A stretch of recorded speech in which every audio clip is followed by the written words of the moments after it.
Sebelum melanjut kisahnya, bagi kamu yang belum subscribe, silakan klik tombol subscribe dan nyalakan lonceng notifikasinya supaya tidak ketinggalan dengan kisah-kisah pesugihan selanjutnya. Hanya di saluran Metafisika kesayangan Anda. Kamu siap mendengarkan kisahnya?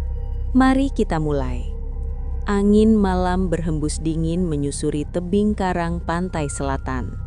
Ombak menghantam batu seperti dentuman genderang kematian.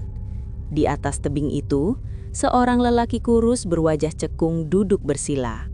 Namanya Jaka Wiratma. Sudah 41 hari, 41 malam ia bertapa. Tak makan, hanya minum air hujan yang tertampung di cekungan batu. Tubuhnya tinggal tulang berbalut kulit, tapi matanya menyala penuh ambisi. Ia tidak datang untuk ilmu biasa. Ia datang untuk pesugihan langsung kepada penguasa Laut Selatan. Malam ke-41. Langit mendadak gelap meski bulan sedang purnama. Angin berhenti. Ombak yang tadinya bergemuruh mendadak hening. Lalu terdengar suara kriet, kriet, seperti roda kayu tua berputar. Dari arah laut, kabut hijau muncul, air laut terbelah, dan dari dalamnya perlahan naik kereta kuda berwarna hijau zamrud, berkilau seperti terbuat dari sisik ikan. Kudanya hitam legam, matanya merah menyala. Di kiri kanan kereta berdiri dayang-dayang berambut panjang. Wajah mereka pucat kebiruan, kaki mereka tidak menyentuh tanah. Kereta berhenti tepat di bawah tebing. Jaka membuka mata. Tubuhnya bergemetar, tapi ia memaksakan diri berdiri. Dari dalam kereta turun seorang wanita. Cantiknya tidak masuk akal. Kulitnya putih kehijauan, rambutnya panjang berkilau seperti air laut di bawah bulan. Gaun hijau panjangnya bergerak tanpa angin. Nyi Roro Kidul. Suara beliau lembut, tapi menggema di kepala Jaka. Jaka Wiratma. Niatmu telah sampai padaku. Jaka langsung bersujud, dahinya berdarah menghantam karang. Ratu, saya ingin kekayaan, apapun tumbalnya akan saya bayar. Dayang-dayang tersenyum tipis, senyum yang tidak manusiawi. Nyi Roro Kidul mengangkat tangan. Tiba-tiba bayangan muncul di genangan air laut. Rumah besar, emas, sawah luas. Orang-orang tunduk hormat pada Jaka. Nafas Jaka memburu. Semua itu bisa kau miliki. Suara sang ratu berubah berat, seperti datang dari dasar laut. Tapi pesugihan Laut Selatan tidak pernah lunak.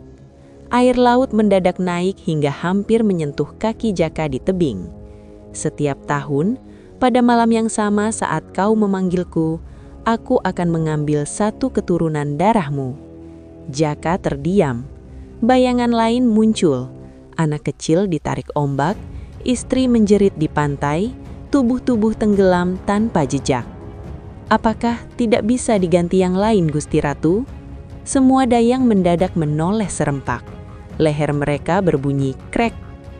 Nyi Roro Kidul menatap tajam. Kekayaan besar dibayar dengan darah yang kau cintai. Kalau hanya nyawamu, itu murah. Ombak tiba-tiba memercik sampai wajah Jaka. Airnya asin dan berbau anyir seperti darah.